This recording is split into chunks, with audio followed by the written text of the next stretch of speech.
Hello and welcome to sports Tak. World cup की जो है लीग स्टेज खत्म हो गई है और जैसे एक नॉर्म रहता है, जो भी क्रिकेटिंग सर्कल्स होते हैं, चाहे आप हम हो या फिर जो बड़ी बड़ी वेबसाइट्स होती हैं, पोर्टल्स होते हैं, वो भी क्या करते हैं कि वर्ल्ड कप की लीग स्टेज खत्म होने के बाद एक अपनी वर्ल्ड कप 11 निकालते हैं। आप देख रहे होंगे तस्वीर, विराट कोहली, रोहित शर्मा दोनों ने बड़ी जबरदस्त परफॉर्मेंस की है। रोहित शर्मा कप्तानी भी कर रहे हैं और बल्लेबाजी से भी एक लीडर का काम कर रहे हैं। वहीं विराट कोहली ने फिर से बताया कि भाई किस तरीके से वो मेन स्टे हैं इंडियन बैटिंग लाइनअप के और ऑलमोस्ट ब्रैडमैन टाइप का जो है एवरेज इनका चल रहा है इस वर्ल्ड कप में। लेकिन क्रिकेट ऑस्ट्रेलिया की अगर बात करें, cricket.com.au जो उनका हैंडल है और उनकी जो टीम है, उन्होंने जो वर्ल्ड कप की 11 चुनी है उसमें से उनका ये मानना है कि रोहित शर्मा की जो है इस टीम में जगह नहीं बनती है और कप्तानी जो है उन्होंने विराट कोहली को दे दी है। कप्तानी दे दी है विराट कोहली को, पूरी की पूरी टीम पर भी जाएंगे और समझ में नहीं आता है किस तरीके का, मतलब क्या रीजन हो सकता है रोहित शर्मा को इस वक्त पर बाहर रखने का। लेकिन आपको बताएंगे कि आंकड़ों के लिहाज से क्यों रोहित शर्मा, जिनके बारे में पूरी दुनिया बात कर रही है और लोगों का यह तक मानना है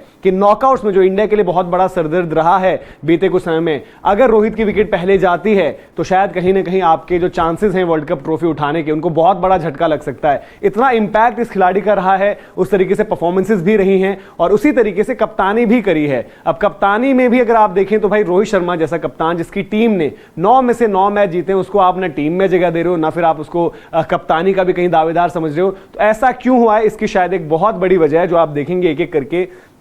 इन्होंने तो छुपा दिए रोहित शर्मा, तो देखिए यहां पर भी हमने रोहित शर्मा को थोड़ा सा रखा हुआ है और रोहित शर्मा देख रहे हैं इस टीम को। हालांकि ये जरूर हो सकता है कि अगर ये मान लीजिए लीग स्टेज के बाद टीम आती और 2 नॉकआउट मैचेस यानी कि सेमीफाइनल फाइनल हो जाता और वहां पर कोई एक खिलाड़ी, और वो एक खिलाड़ी कौन है, इनका स्ट्रेट अवे एक जो बैटल रहेगा, आप देख सकते हैं क्विंटन डिकॉक इन्होंने पिक करे हैं एक एक करके। अगर आप देखेंगे नामों पर तो क्विंटन डिकॉक जो इन्होंने पिक कर रखे हैं, क्विंटन डिकॉक ऑब्वियसली इनके आंकड़े भी आप देख सकते हैं, आपके स्क्रीन पर है जो उन्होंने डिस्प्ले भी कर रखा है कि उनके बारे में छोटे छोटे एक एक पैरा में समअप भी कर रखी है कैंपेन। आखिरी एक तरीके का टूर्नामेंट है वनडे का उनका और वहां से उन्होंने जो है रिटायरमेंट का अनाउंसमेंट भी पहले ही कर दिया था। 4 शतक लगाए हैं, रिकॉर्ड रन टैली को भी चेज कर रहे हैं। इसके बाद आप देखेंगे अब जो नाम जहां पर सबसे ज्यादा डिस्कशन हो सकता है वो है डेविड वार्नर का। डेविड वार्नर ने 9 मैचेस में 499 रन लगाए हैं, 55 का एवरेज है, स्ट्राइक रेट 105 का है, 2 शतक हैं, 2 50 हैं। शायद यही एक नाम है जहां पर cricket.com.au क्रिकेट ऑस्ट्रेलिया इन्होंने जो ये टीम चुनी है नाम फंसे होंगे, क्योंकि जो क्विंटन डिकॉक आपको पता है जिस तरीके का उनका टूर्नामेंट रहा, तो दूसरा ओपनर कौन,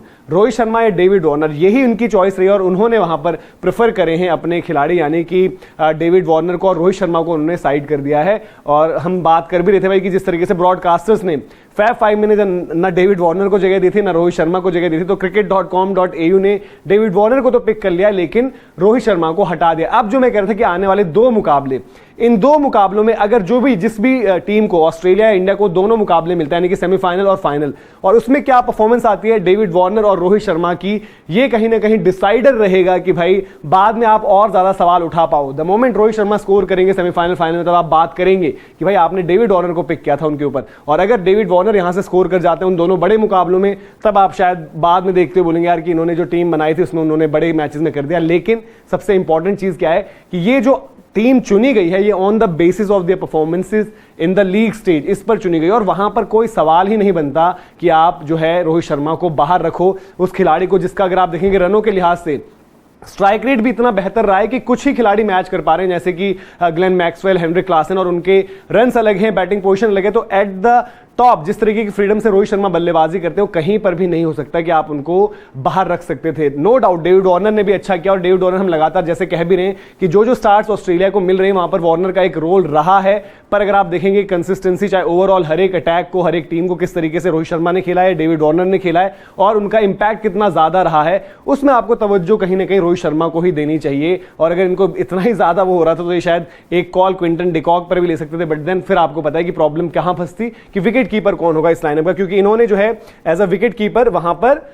हेनरिक क्लासन को जरूर एक डिस्कशन जरूर हुआ, बट क्योंकि क्विंटन डिकॉक ऊपर थे तो उसके बाद आपको जरूरत नहीं पड़ी। 3 पर रचिन रविंद्रा हैं। और क्यों हम ये बात कह रहे हैं कि शायद ये भी हो सकता है कि उस तरीके से cricket.com.au जो भी ये टीम चुन रहे थे, पूरी तरीके से बना रहे थे, पूरी तरीके से ध्यान उनका नहीं रहा होगा, क्योंकि अगर आप इसमें स्ट्राइक रेट पर नजर डालेंगे, और ये रिक्वेस्ट है हमारी कि अगर आप देखें वीडियो आप तक पहुंचे कहीं से भी, तो आप ये स्ट्राइक रेट, ये एवरेज था रचिन रविंद्रा का जो आपने स्ट्राइक रेट में कन्वर्ट कर दिया है, और शायद इसी वजह से आपने मतलब अगर नींद में ही बनाई गई है ये टीम, तो आपको रोहित शर्मा के जो है आंकड़े वो उस तरीके से देखे नहीं आपने, क्योंकि सबसे ज्यादा छक्के, सबसे ज्यादा चौके, इतना शानदार average 500 plus run, back to back 500 plus run के सीजन, और उसके बाद जो वर्ल्ड कप की मैं बात कर रहा हूं कि वर्ल्ड कप में 500 प्लस रन के सीजन, और उसके बाद जो इंपैक्ट उनके रनों का है, उसमें दोनों चीज आपको दिख रही है, कंसिस्टेंसी भी और इंपैक्ट भी। कंसिस्टेंसी की बात करें तो विराट कोहली, जैसे मैंने बोला था कि भाई ऑलमोस्ट ब्रैडमैन जैसे उनके नंबर्स हैं, एवरेज 99 का उनका एवरेज है, स्ट्राइक रेट जरूर कम है, लेकिन जो आपको बैटिंग मेन से है, तो इन्होंने 4 पर रखे हैं, रचिन रविंद्रा 3 पर हैं, वो दोनों को आप स्विच कर सकते हो डिपेंडिंग अगर आपको राइट लेफ्ट को भी कोई भी जरूरत पड़ेगी।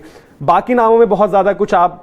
है नहीं। अगर बात करें तो एडन मार्करम ऑब्वियसली एक पिक रहेंगे मिडिल ऑर्डर की, अलग अलग लोग बात कर सकते हैं अलग अलग खिलाड़ियों की, शायद केएल राहुल का भी नाम इंडिया की तरफ से जो उन्होंने परफॉर्मेंस दी वहां पर आएगा, लेकिन मार्करम ने भी जो है कि हमेशा कभी डिफिकल्ट सिचुएशन में भी आए तो उन्होंने बल्लेबाजी ऐसी करी, और एक बॉलिंग ऑप्शन भी साथ में आते हैं, और कीपर के रूप में आपके पास क्विंटन डिकॉक है। फिर आपके पास है जी Glenn Maxwell, no doubt Glenn Maxwell का भी बिल्कुल बनता है एक ऑलराउंड ऑप्शन के तौर पर, ऑस्ट्रेलिया की तरफ से लगातार गेंदबाजी भी करी है, तो मैक्सवेल के आंकड़े बतौर ऑलराउंडर, कम मैचेस खेले, 7 मैचेस 397 रन है, 2 मैचेस जो है मिस भी करें, लेकिन बावजूद इसके स्ट्राइक रेट जबरदस्त है 152 का, और उसके साथ साथ बॉलिंग में भी जिस तरीके से उनकी कंट्रीब्यूशन रही, तो मैक्सवेल भी बिल्कुल ठीक आते हैं। फिर मार्को एंसन शायद एक लेफ्ट आर्म सीमर, और न्यू बॉल ड्यूटीज अगर दी जाए, मार्को एंसन ने जो बैट से भी कुछ कुछ कंट्रीब्यूशन दिए हैं, एक अहम मुकाबला अगर मैं सही हूं तो शायद वो इंग्लैंड के अगेंस्ट ही था जहां पर उनकी हाफ सेंचुरी आई थी, और विद द बॉल भी पावर प्ले में जो विकेट्स वो निकालते हैं, तो मार्को एंसन एक एडिशन वहां पर हो जाते हैं। तो 7 नंबर पर मार्को एंसन है। देन रविंद्र जडेजा 8 नंबर पर उन्होंने रखे, बट जडेजा हम जो बात करेंगे, जडेजा शायद 7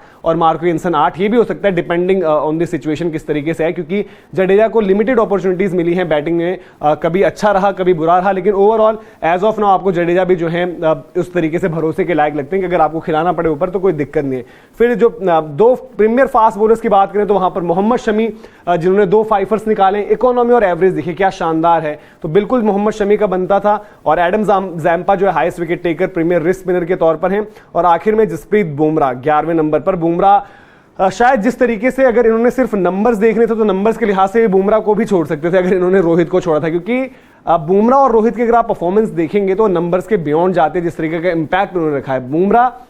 जिस तरीके से आकर बॉल डाल रहे हैं वो आपको बता रहे हैं कि यार ये सरफेस जो आपने पहले देखा ना वैसा नहीं, उससे बहुत ज्यादा मुश्किल है, और जो प्रेशर वो क्रिएट कर रहे हैं उसका फायदा काफी बार ये भी हो रहा है कि सिराज या फिर शमी को उस तरीके से मिल रहा है। लेकिन बुमराह की परफॉर्मेंस वैसे ऐसे हैं, हम जो कह रहे हैं कि भाई कि रोहित शर्मा की परफॉर्मेंस और इंपैक्ट वैसा ही रहा है, तमाम उनकी परफॉर्मेंसेज रही हैं। अब हालांकि है कि अभी की तो उन्होंने टीम दे दी है, लेकिन अब आने वाले 2 मुकाबले कहीं ना कहीं पूरी दुनिया इसको इस तरीके से देखेगी कि डेविड वार्नर और रोहित शर्मा जो बड़े मैचेस आ रहे हैं उनमें उन दोनों की परफॉर्मेंस क्या रहती है। पर जहां तक बात है लीग स्टेज की और जो टीम आई है वर्ल्ड कप की, उसमें कोई शक कोई सवाल नहीं होना चाहिए था कि अगर वार्नर और रोहित के बीच भी चॉइस थी तो वहां पर रोहित शर्मा का नाम होना चाहिए था। आप बताइए कमेंट सेक्शन में आपकी क्या राय है इसके ऊपर। और इसी के साथ साथ गौतम गंभीर का एक इंटरव्यू भी याद आ रहा है हाल फिलहाल का, उन्होंने शायद युवराज सिंह के लिए कहा था कि जितना अच्छा वो प्लेयर था उतनी अच्छी पीआर टीम अगर होती उनकी तो उनका और ज्यादा जो है नाम होता। तो सिमिलरली शायद रोहित शर्मा भी, जो हम कहते हैं कि मार्केटिंग के चक्कर में एक मार्केटिंग भी बहुत बड़ा फैक्टर रहता है कि कौन सा नाम आप चुनो ना चुनो, उसमें थोड़ा सा पीछे रह गए। तो रोहित शर्मा के लिए भी आप भी बताइए यार कि कभी उनको ब्रॉडकास्टर जो है वो फैब 5 से बाहर कर दे रहे हैं, कभी आपकी जो टीम्स बन रही हैं